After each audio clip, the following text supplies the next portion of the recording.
The only other thing I think I've been playing is I jumped very briefly into Super Mario Wonder, Super Mario Bros. Wonder, Yes. the update for Switch 2. The update brings a lot of like multiplayer stuff to the game that I really haven't given a go because it seems like a weird fit for that sort of game. Also, there's like no matchmaking with that online mode, so you just jump in with randoms and you're playing like random Mario levels with mini games in them. So it's cool that that's there. That's not why I'm playing Mario Wonder. The main thing I wanted to see was just the visual update. Yeah. That game looks good already, but now that the Switch 2 can do like 4K on a TV, the game now runs natively at 4K. It looks pretty sharp, pretty cool, and looks really nice running with like HDR stuff on a bigger TV. I can't say I see a lot of the upgrade on the Switch screen itself, but when you're outputting that to a much larger display, definitely looks sharper, definitely looks like better. And I never got to finish Mario Wonder when it first came out, so I'm keen to actually give it a proper go this time. Yeah. Yeah, I was a bit taken aback because before we started recording, you said, yeah, I'm going to talk about this, and Mario Wonder. And I was a bit like, what do you mean? Mario Wonder came out ages ago. What are you talking about? Mario Wonder? And then you explain, oh no, it it's a Switch 2 version. It's added a whole lot of things, made the game look better. And I just thought, the game looked so good already. What could they change? It does. Yeah. It does. They just bumped up that resolution. It looks... I mean, it's a great game because it's got like really cool, a really cool art direction. It's a 2D Mario, so obviously they can push things in various different ways without it having to be like a Odyssey open world. Yeah. But I think just I think it's mainly just like playing any original Switch 1 game on TV, especially near the end of that console's life cycle, was becoming a problem because that dock only output in HD. Yeah. 1080p TVs were like well ahead of that even when the Switch originally launched. So just having a version that outputs at like a crisp 4K on a big TV just looks really, really good.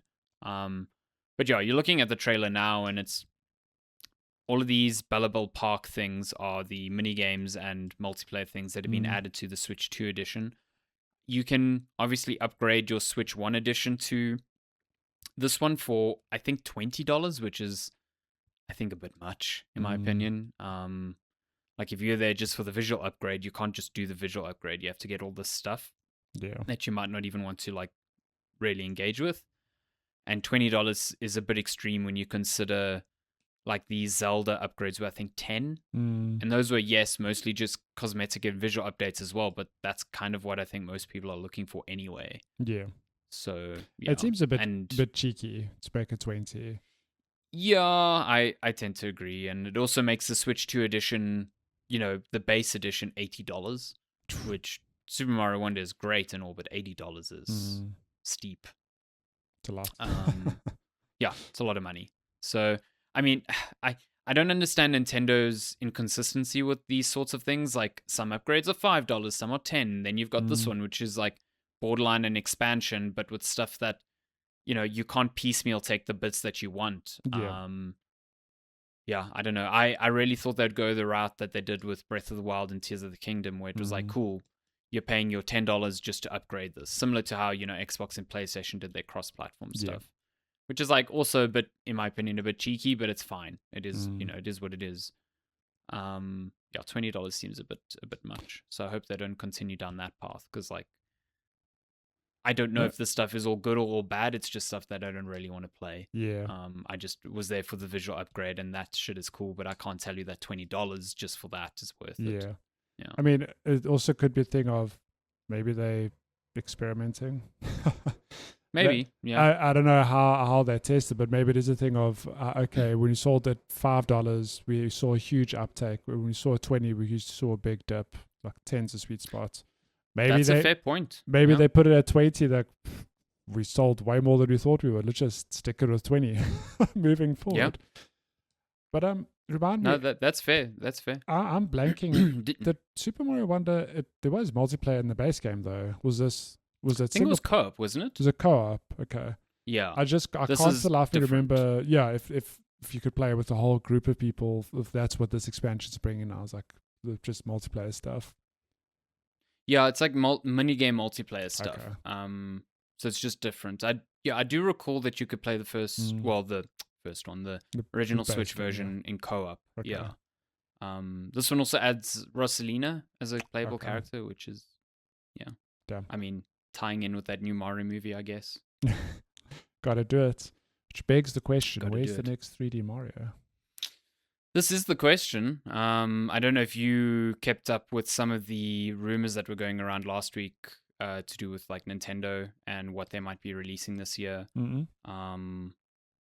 So it seems, I mean, there was this big leak last week from Nate the Hate. I don't know if you know him from Twitter. He's like a big Nintendo leaker. He's been pretty on the money for quite some time now.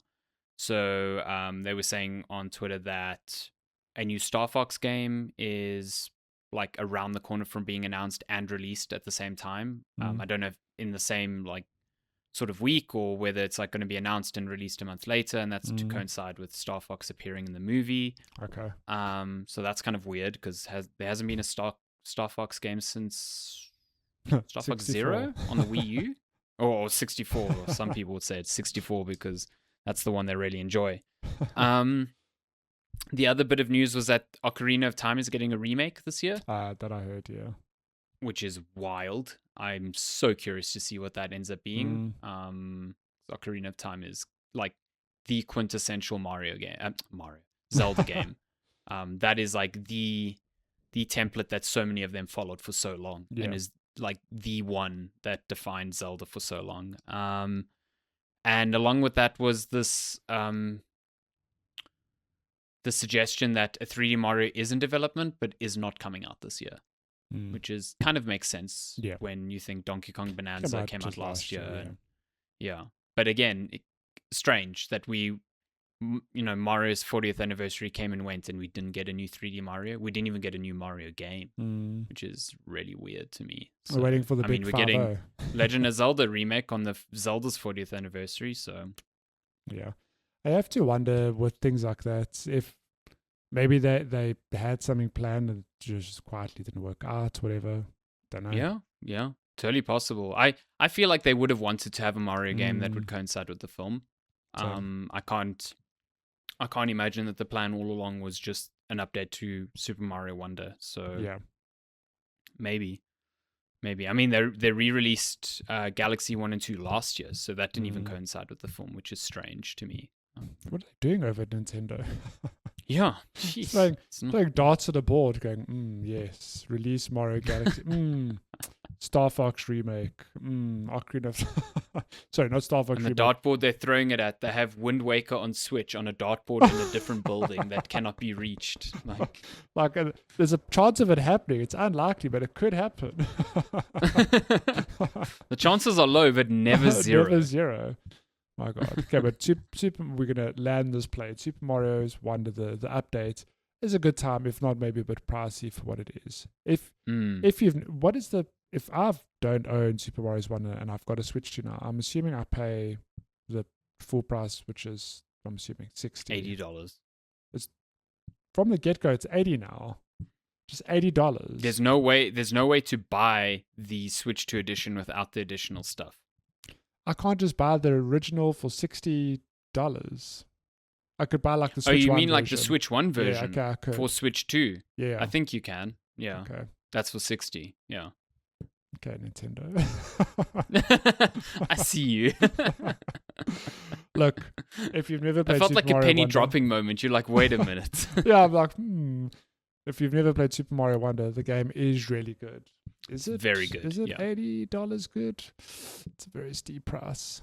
But we'll say it's a big price. It's a big price. It's a big price. You want to play? I know there's no quintessential difference between a 2D and a 3D Mario, and I don't think there should be in terms of pricing, but it does feel a bit weird. Like $80 for a 2D Mario. Advice. I think just pick up that Switch 1 version if you can for $60. Yeah. It still looks really good on the Switch. Really good. Like, still looks really good. Yeah. Especially now, did you get that update on the Switch where you can run games on the Switch 2 when you're in handheld mode on the Switch 2? You can run them at like the docked mode for Switch 1 games. Yeah. So like that will run Wonder at 1080p. And guess what? The Switch 2 screen is 1080p. So what a win. Do with that information what you will. Yeah, you didn't hear it from me, but you heard it somewhere. Miyamoto does not know that you're doing this with your Switch. Don't No. let him find out. Damn, I just realized the problem with my camera here. It's so bright. Look, I can just put it lower. Right at the end of this podcast, it's figuring out how Fantastic, the AV equipment works.